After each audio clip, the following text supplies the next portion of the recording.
Today we have this Volkswagen from the year 2005 with a 2.5 engine, 5-cylinder. The problem that it's having is crank, it doesn't start, sometimes starts just for a bit and then it shuts off.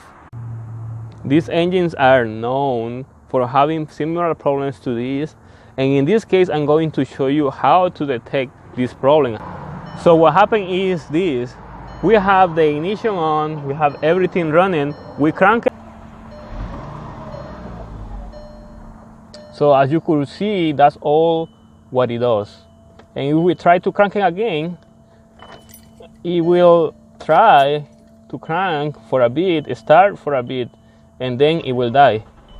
See? It doesn't do anything else. So the fuel pump is located under the seats in the rear area, passengers.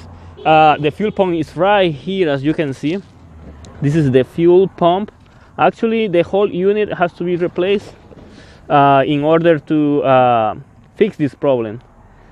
If you want to make sure that the fuel pump is the one, just come over here and crank it, and you will hear the fuel pump working, a noise that it does, and then just for a bit, and then it will die, and then try it again, and never happen again because the fuel pump doesn't work after a couple of minutes.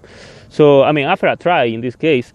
So that is the problem that this engine is having, and it's a problem that happens to many different Volkswagen 2.5 from these years.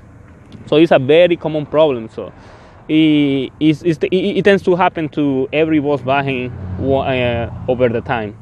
This is all we're gonna be doing so far. We're gonna make a different video on how to replace the fuel pump for all of you that want to know how to replace a fuel pump. It's gonna be a future video, so stay tuned on our channel to see that video coming. So if you have any questions, just make sure to comment below and make sure to subscribe to our channel to support us. So thank you for watching.